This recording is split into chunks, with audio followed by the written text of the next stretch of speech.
Hello, and welcome to the Healing Dreams Project, exploring projective dream work for your health and wholeness, with hosts Billie Ortiz and Dr. Royce Fitts. I'm the producer, Viviana, and today we are going to explore a dream of Royce's. Royce's dream. So, Royce, take it away.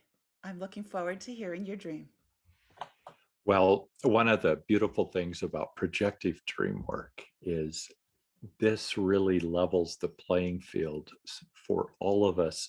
We are equal all the time. So I think it's wonderful that I get to share a dream as a dreamer and have you all work with me and have the listeners respond as well, however they are going. So I'm going to jump into this rather long dream and uh, and re-experience it as best as I can. I had this dream on June 9th. So in the dream, I'm out in what I call the wilderness area uh, near where I live.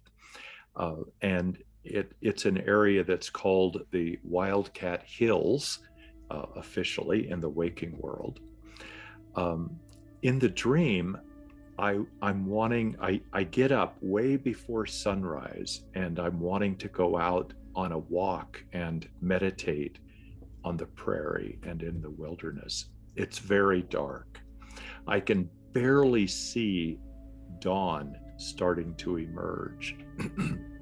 At some point, I realize as I'm walking in the wilderness that there are people out there. I'm aware again of how dry and arid the land is. Somebody from a distance, as I see, is trying to fly a kite. And then I happen to notice in another area that there's another kite that's like hung up on one of the cattle fences. As I look at the person who's trying to fly a kite, this person is a male. He seems like a teenager kind of male, and he's playing with the kite with the wind, trying to get it to rise. There's something that makes me feel really good about seeing this. And as I walk around a bit, I also kind of have a hesitation because suddenly I'm a little nervous that maybe this person that's out there is dangerous. But then I correct myself in my dream thoughts and I say, I don't think so. At this point, I walk by a small rise on the land, and suddenly there's an owl that leaps out from this rise, and a ground owl.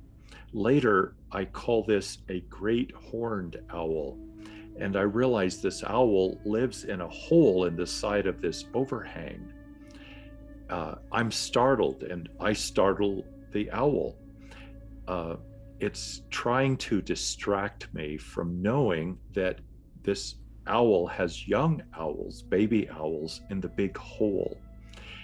I know I say distract because it's doing like some birds do. It just hops a little bit in front of me to try to have me focus attention on it so it can hop away more, and hoping that I would follow it. Again, I'm aware of how dark it is. I want to be careful not to harm the baby owls. And now suddenly there's this beautiful golden retriever that just appears and is kind of like playful with me, and it just appeared. I realized that this golden retriever must belong to the family that's over this hill that's trying to fly kites. I'm trying to keep the beautiful dog away from knowing that there are baby owls in the hole. And with the commotion of the dog and the other people, and the one teenager that I saw flying the kite, they all come over, and I realize, oh, they're a friendly family. And so at some point, though, I start wondering, well, out here in the wilderness, are they like super conservative? Are they Trumpers? And but I think, no, they seem so nice. And then as we start visiting, I feel like they're more allies. The boy who's flying the kite seems to know who I am. And he starts making jokes about the soles of my running shoes and the human soul. In fact, I think I must have told him that I sometimes come out here in the wilderness and I love to run the trails. He's a little befuddled by all of that, to run cross country like this. And that's when he makes the joke about running shoe soles and human souls. I tell them about this great horned owl and how we need to protect the babies. And so I show them the hole that the owl leaped out of, and we look inside, and you can see the baby owls, and they're so cute and fluffy, and the big eyes. And I also noticed at the other end of the hole where the owls are, there's light. And then I see this large, fat rattlesnake stretched out in the hole. And it's like, oh no, the baby owls are living with the rattlesnake. And then I wondered, maybe the mama owl made a deal with the rattlesnake to not harm its babies if she agrees or he agrees to allow the rattlesnake to eat one of the babies every once in a while. And so I feel like I'm trying to wake up in this dream. I'm trying to figure out how to kill the snake and protect the owls. That's when I feel like I wake up at the end of the dream. Beautiful dream. Thank you. Would you have a title if you titled the dream? What would it be? I always coach people to title their dreams, and I rarely do. I would say it would be protecting the baby owls. Okay. And is there any association you have with flying kites? Is that something you do or you did when you were younger? Or? When my siblings and I were a lot younger, every spring, we would buy a 15-cent kite and fly it until it crashed, which would be within 5 minutes.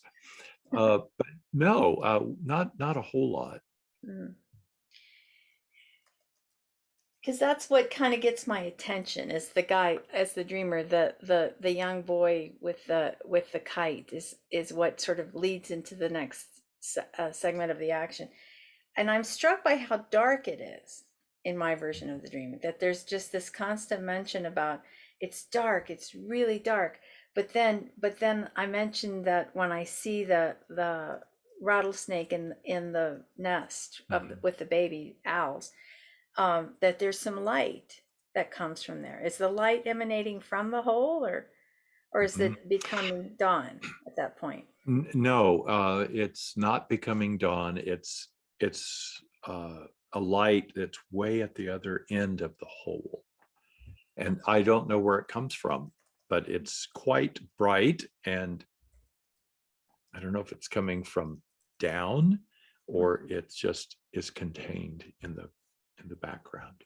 But is it like you say it's it wasn't a tree, an overhang or something? Right. It's so we do have ground owls out here, and once in a while you can find them. But they're usually in a hole sometimes in an overhang of a small rise.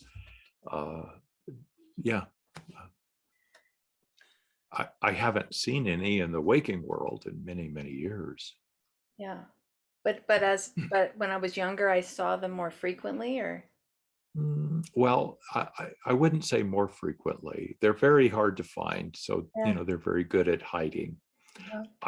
Just thinking out loud here, my memory is that prairie dog holes sometimes become a home for baby owls. Oh, okay. I, Okay. I don't know that for sure, but this was not like on the flat ground. This was like a rise of a hill, kind of a small cliff that be shoulder head high to me. So I'm kind of walking around it, um, and that's when this large parent owl, male or female, I don't know, leaps out in front of me, and I'm startled.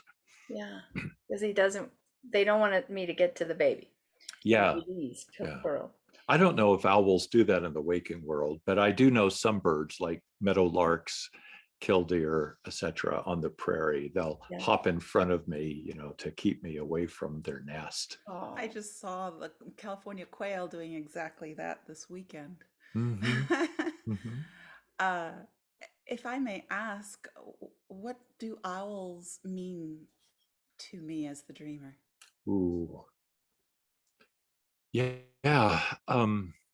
I experience owls as uh, they're intriguing to me because I don't see them except in the darkness or in the early morning, and they have such a magnificent wing spread. Uh, and I sometimes when I'm out running, I'll see them going from tree to tree. What they mean to me is um, I have warm feelings about them, that sense of intrigue. I know in some cultures, and they're viewed as bad omens, and other cultures they're viewed as good omens. For me, I think I would embrace them as a good sign, a good omen.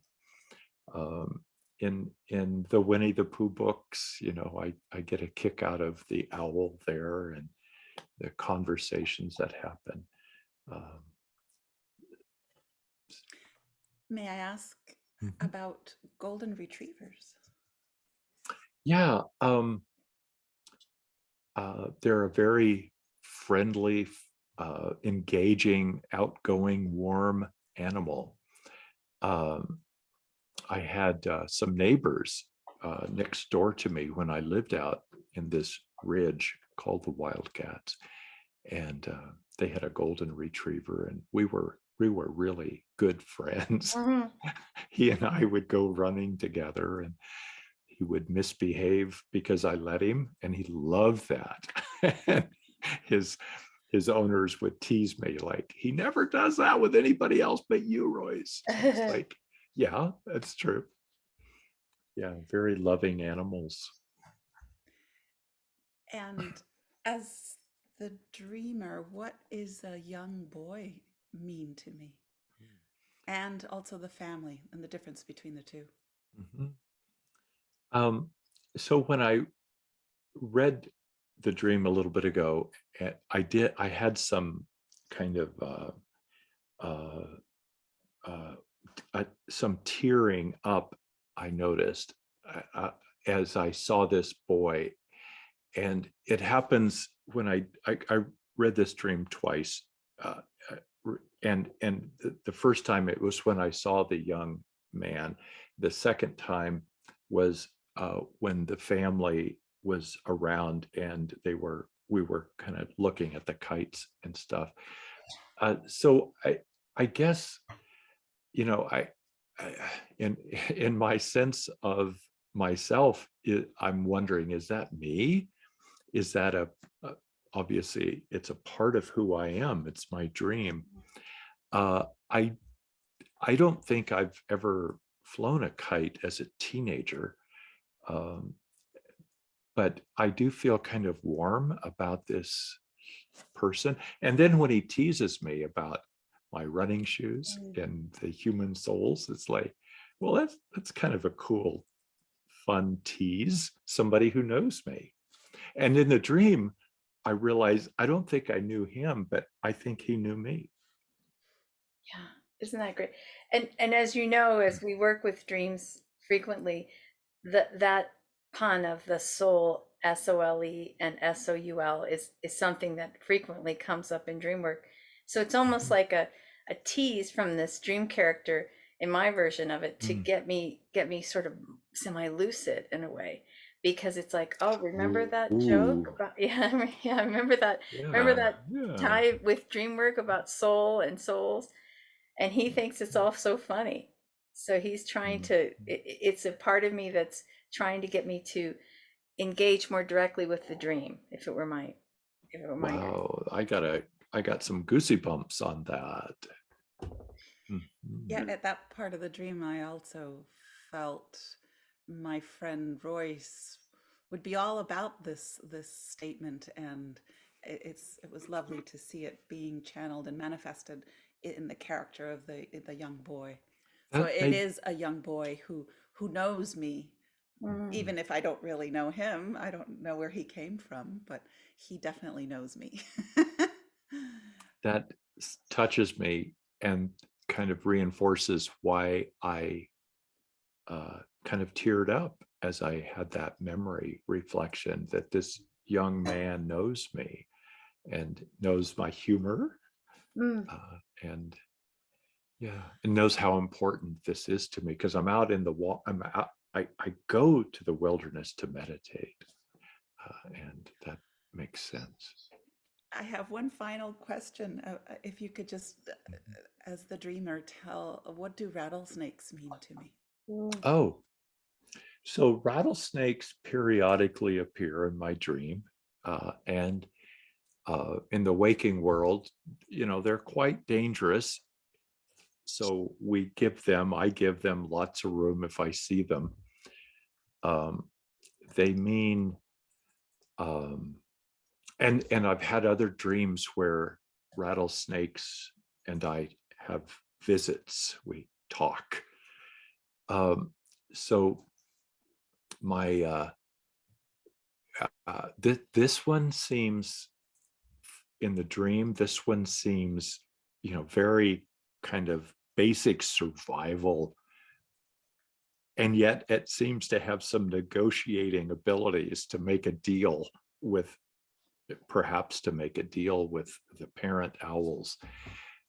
It feels threatening. I know in this dream, I'm so aware it's a long rattlesnake and it's very fat, which Mm. says it's eaten well. And so there's a mix of kind of an intellectual acknowledgement that this snake has made a deal, that the parent owl perhaps has made a deal, and I don't necessarily feel good about that, and yet I kind of get it. And then there's this leeriness, and later in the dream when I feel like, oh, I've got to kill it. I don't do that in the waking life. There was a time in my life when I did that, and it's like, no, no, no. I've made a deal with the that kind of life form, is to try to be present and notice it and respect it.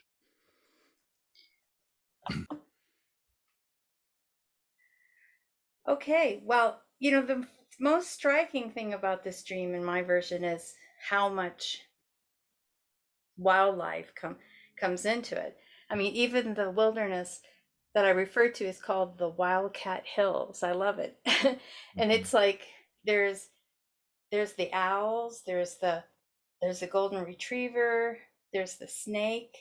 I mean, it's all very populated with instinctual energies is the way I would put that. Mm. Because whenever wild animals show up in our dreams, it so often is talking about instinctual energies that I'm not as familiar with, that are more wild and more connected to nature. And then, but there's this lovely golden retriever in the middle of all of it too, and that makes me think about domesticated instincts. So in my version of the dream, there's something about also about sacrifice, because I say the mother owl must have made a deal with this rattlesnake to just eat one every once in a while. And you think about it and you think, wow, how many babies can she have? Because I mean the rattlesnake needs to live though. He needs to survive, and he needs to have some type of food. But then, and also the owls are predatory animals as well. So there's something about what am I in my version is what am I sacrificing in order for something else to live? Whoa. Beautiful.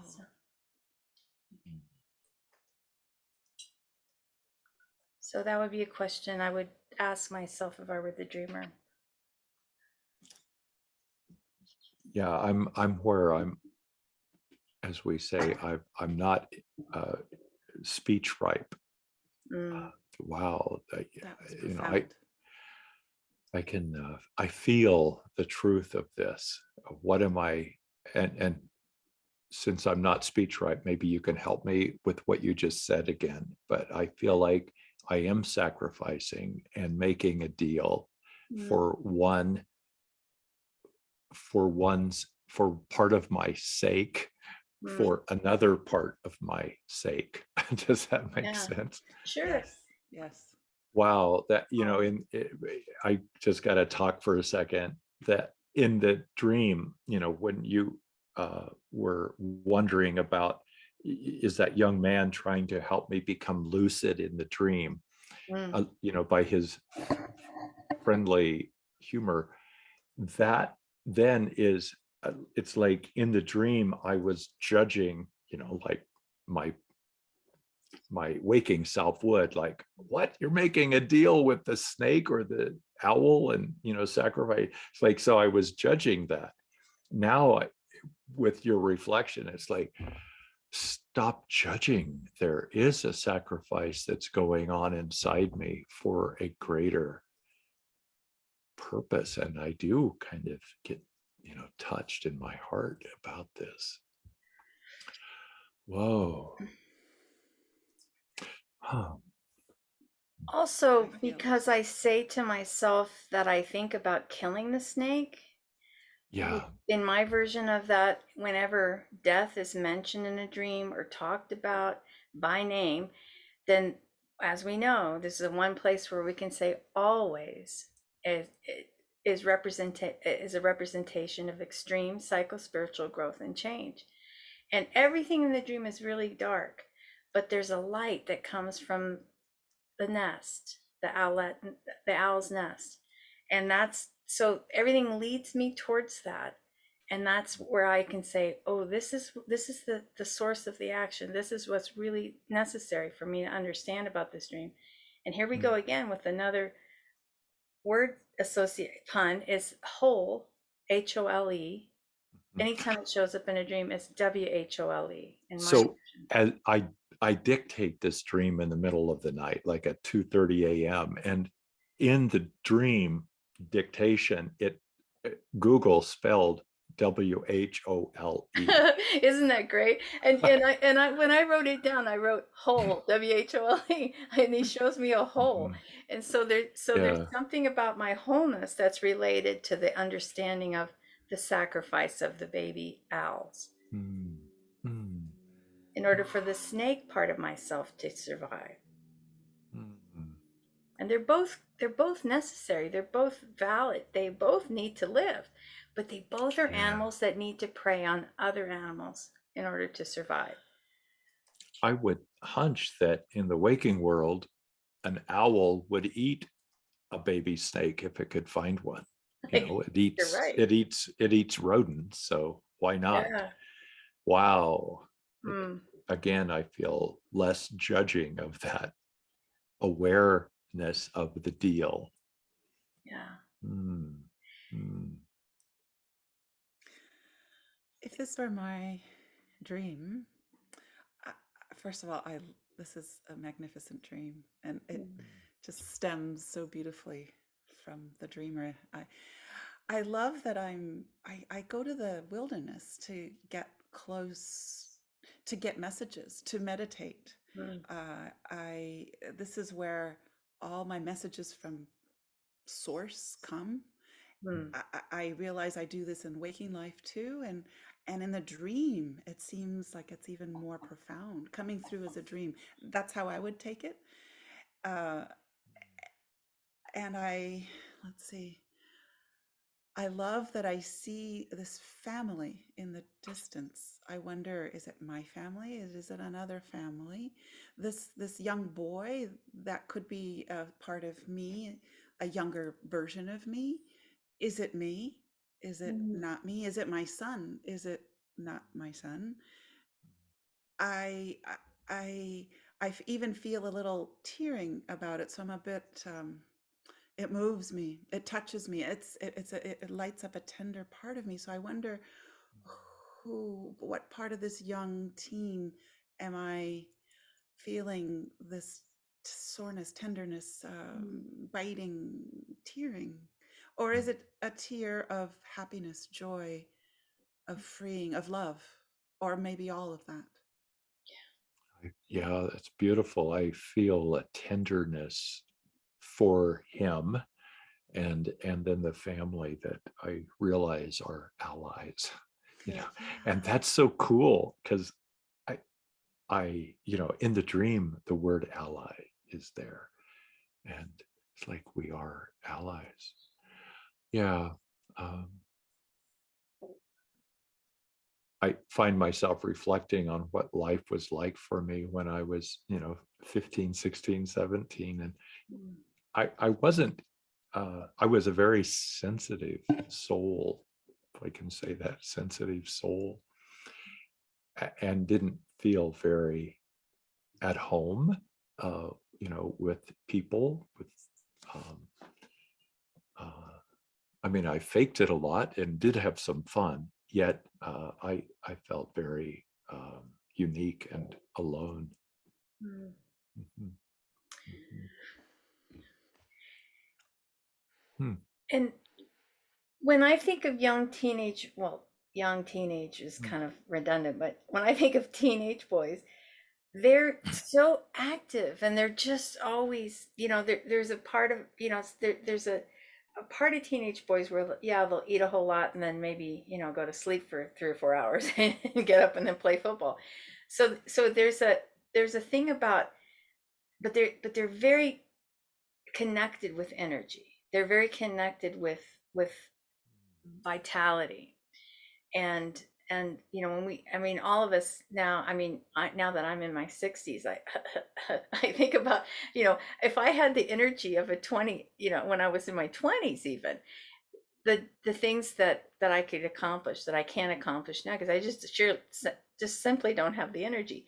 So if it were me, I would think about this being a part of myself that's coming to me to remind me that there's something new that I can embrace, that's going to have the same kind of boldness and Wow. recklessness as a teenage boy, because Preach it, sister. I they'll love just that. do it, Yeah. because they'll Yeah. do just about anything. That's why Yeah. the insurance rates are so high on their car insurance, because they just take all these Mhm, risks. So, and mhm, that's what makes me think too about the kite. The kite is sort of like taking a risk. And my association as Royce the Dreamer, I say, well, we used to go get these 15-cent kites, which were broken in, like, an hour and a half or whatever. They were gone. And 5 minutes, I even think. at 5 minutes, yes. And I remember these kites that you're talking about. I used to get them too. And but there was this kind of idea of like hopefulness. And it's like, yeah, let's do it again. mhm, Even though mhm. I've had, the record it hasn't been that successful, but I'm willing to try again. So there's some part of me that's, as imagining that teenage boy in my dream, as being that part that's ready to take more risks, to put Mhm. myself out there, to just be a little more reckless. I go, go ahead, Royce. Well, the often used phrase, "go fly a kite," Yeah. as kind of a whimsy, and so that's what this is reminding me of, that energy of go fly a kite, go be, you know, Yeah. go with the wind. Yeah. Ooh. It's Go with the nothing. flow. Go with the flow. Yeah.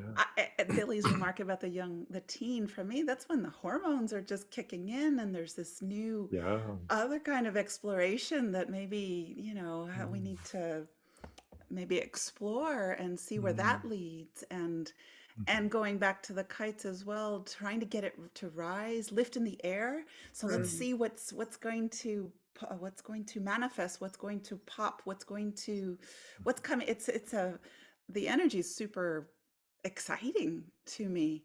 mm, It feels dangerous, slightly dangerous. But there's a shift too, a mood Yeah. shift in the dream where, well, it's dark and it might be the family might be scary, but then I get nervous. Maybe the teen is dangerous. I'm in the wilderness after all. Mm. And then mhm. Yeah. I correct myself. No, I don't think so. It'll be fine. So it's a nice toss between the freedom of flying the kite and maybe wisdom, years of wisdom, knowing to when to tell myself that no, this is okay. I've got this, and Mm. let's go explore and have fun and let it rise. So, how that's speaking to me is that my adult self, I think I'm present age in the dream, uh, notices this younger self, and and uh, this kind of reactive side. My rattlesnake brain is what I call it sometimes, that gets a little fearful. Mm. And then I coach myself, wait a second, this young man is cool. And he has a fun sense of humor, and his family that he's with is cool. They are allies. Yeah. And speaking of I want to go back to the rattlesnake brain for a second. So when I do consulting with organizations, even families, wherever, when we talk about response versus reaction, how to be thoughtful and calm, even if I don't feel thoughtful and calm, how to Yeah. act.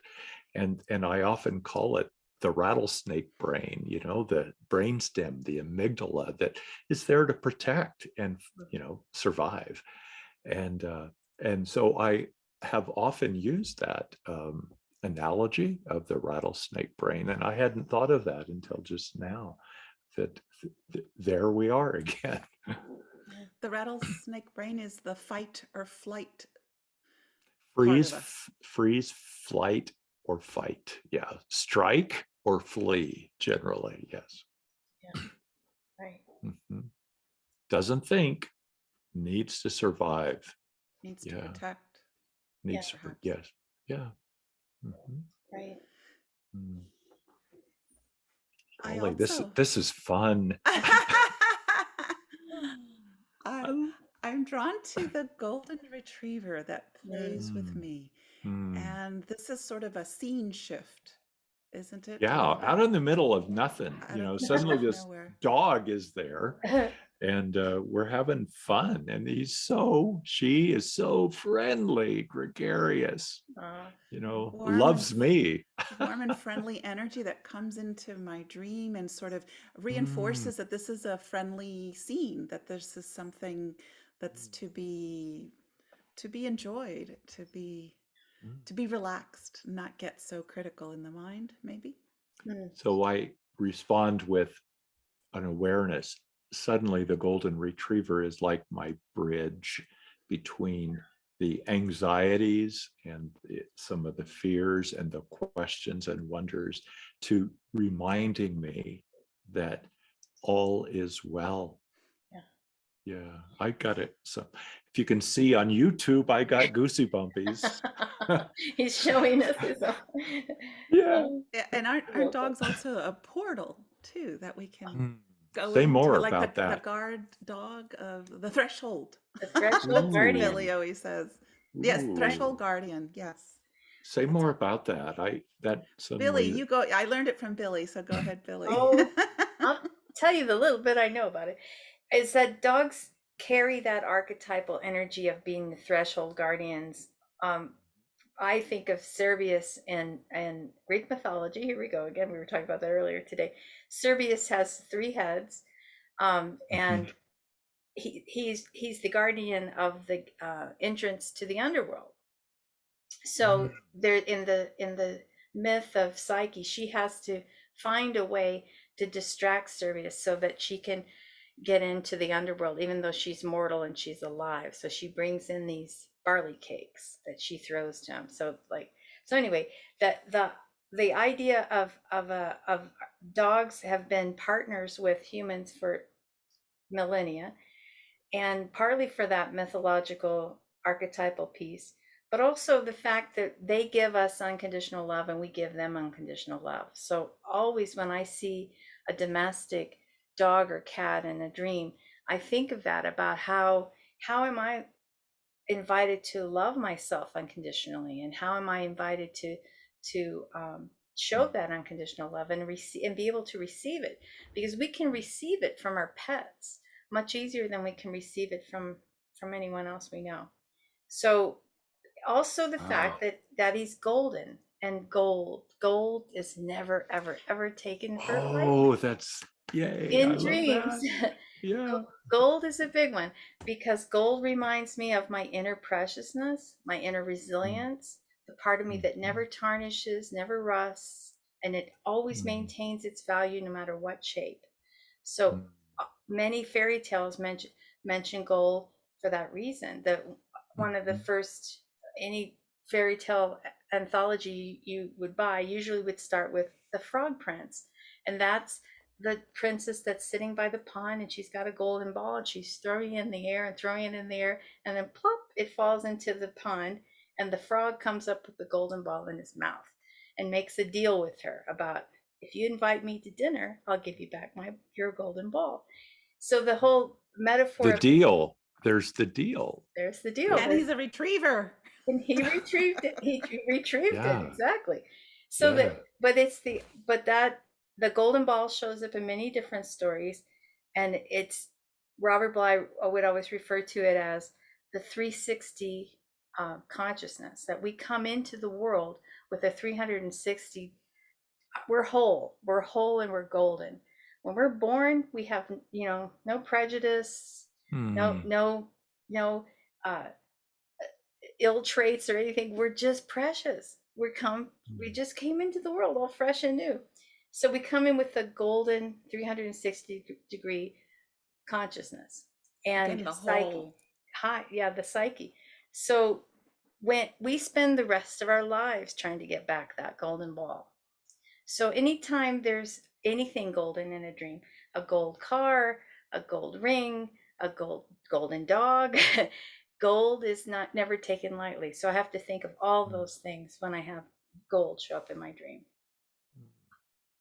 Wow. Wonderful. And again, I'm aware of how this the golden retriever again feels for me in my, if this were my dream, this this bridge place that Yeah. suddenly reminds me of uh, unconditional love, energy, loving others, loving self, at that key point in the dream.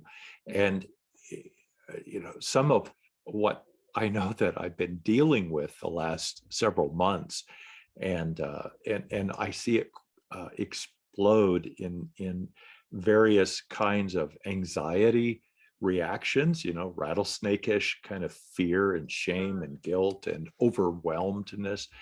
And the dream also, uh, I feel like this is such a loving dream that uh, is saying all I know I'm doing my best, and I have all these allies with me, inside me, and perhaps outside of me.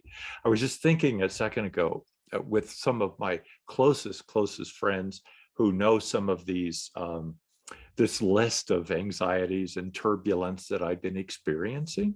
If they would have heard this dream, and it would have been it's like I'm projecting onto them, but they would also reinforce, what we're talking about is, that, yeah, there is this gold inside that seems to know how to navigate this.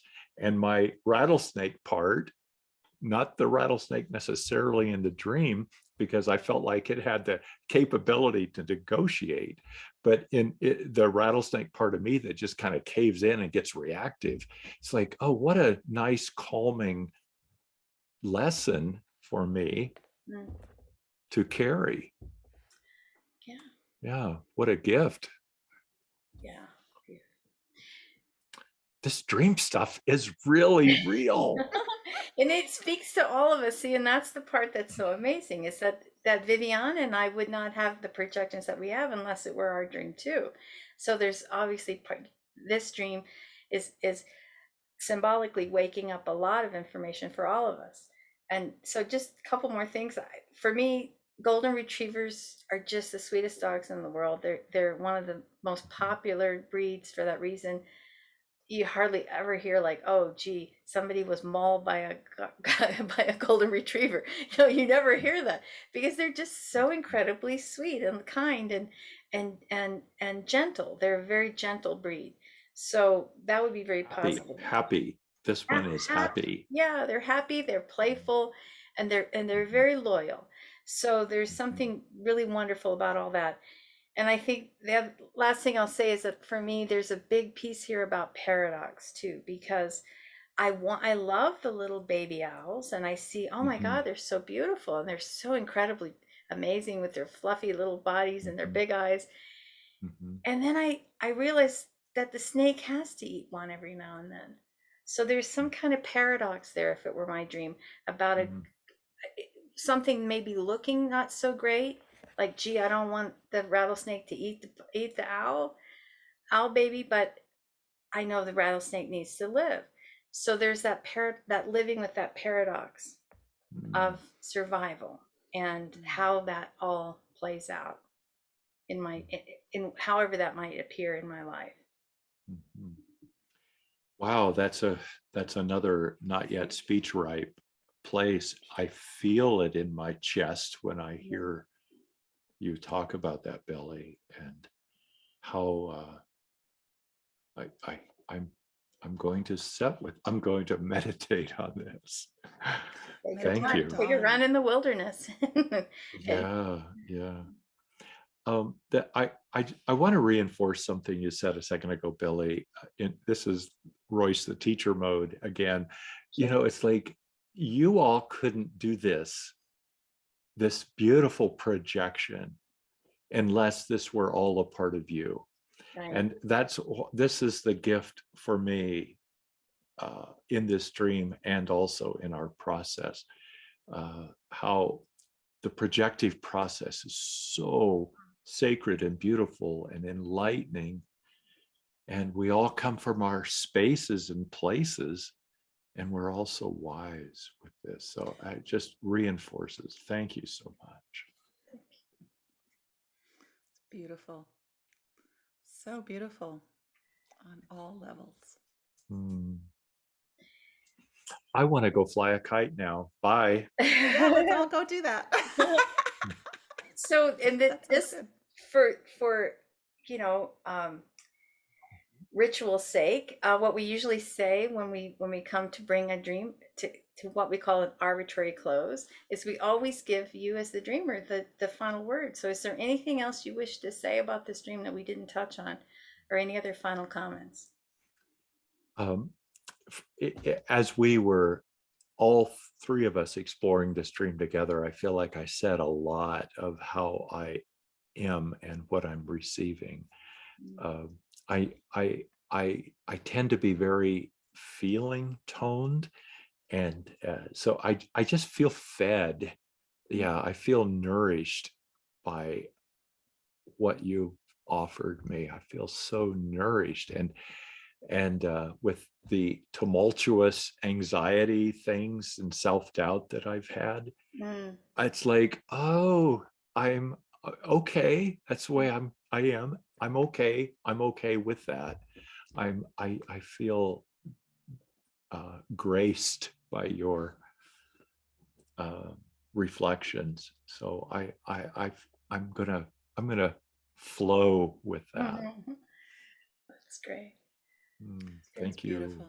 And I've learned so much from this dream as well.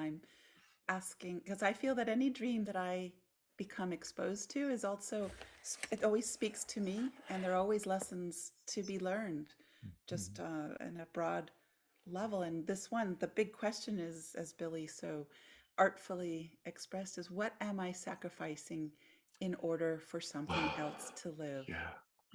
And that sense of sacrifice, Viviana, I can appreciate. It's like I'm willing to sacrifice. Wow. I mean, I kind of know that intellectually. I know that spiritually. I'm willing to sacrifice for the greater whole. And I just feel so good about that. I feel teary noticing. Yeah. Thank you. I'm gonna bring us back to. I just wanted everybody a chance to say final comments and say goodbye. Thank you so much, Royce. This dream really did become my dream too. It felt so rich and full, and I was getting the goosebumps along when you were getting goosebumps. So it feels to me like it, it really settles to all of us, and that's what Dr. Ron used to always say. It's like that every dream knows when it's going to be shared and with whom. So I truly believe that, and as I've done this work now for all these years, 25 years, it seems as though that's the case, and I don't know how the dreams do that, but somehow they figure out that way to get just the right people in just the right place at just the right time to hear the dream and to share it. So thank you again. I didn't, for the listener, I didn't know I was going to share a dream until we all got on air together. And so this was not a, thoughtful, planned script. This was a spontaneous decision that all three of us made. And so whatever that flow is, we flew this kite really well. And high. That's good. That's a good. Awesome. Well, Royce, if someone would like to work with you, how can one get in touch with you? The soul, the running shoe soul and the human soul. Yeah. So I'm a spiritual counselor and dream worker. I've spent many years in the formal clinical psychotherapy realm and still am there. And in recent months and years, actually, I've allowed myself to flow with more of what I view as our deepest heartfelt values, how to navigate in this life in ways that provide richness and beauty and adventure and healing, whether it's in relationships or in our own individual struggles or in the larger global scheme. So you can reach me at Royce Fitts, FITTS.com, and go through the website and see what speaks to you. And let's speak sometime about all of those aspects for you as well. I want to add that you also have a thriving TikTok channel that I love. So look up RoyceFitts.com on TikTok and also on Instagram. I think we all three have Instagram accounts as well. Yeah. Billy? And I'll add that Royce has some beautiful nature photographs on his website that will reflect many of the things that we just worked with in the dream. So that's right. And so I'm going to stop. Yes, thank you. Yeah, it just seems to tie in. It does. So Billy, how can one get in touch with you? I can be reached at wakeuptoyourdreams.com. I do private sessions, and I also help. I also have two groups that are run two times a month during the afternoon and 2 times a month during the evening. I'm also I mentor people to teach them how to work, become a dream worker, and that's through I call it the Rocky Mountain Institute of Projective Dreamwork. So you can find more information on my website about that. And that's me. So wakeuptoyourdreams.com. Well, thank you, listeners, for joining us today in the future, whenever you tune in. My name is Viviana, and my website is viviana.org, viviana.org. This has been the Healing Dreams Project podcast. We do have a dreamer hotline. And if you would like to share your dream with us, we'd love to dive into it. Please give us a call and leave a message at 720 573 9195. Again, I'll repeat 720 573 9195. And if you're listening to us on Apple or wherever, YouTube, please like, share, subscribe. On Apple, you can give us a 5 stars if you like. This helps us appear on the feeds a little more prominently, and that helps us out and spread the word. Until our next meeting, we wish you happy dreaming. Thank you so much. So Thank much. you.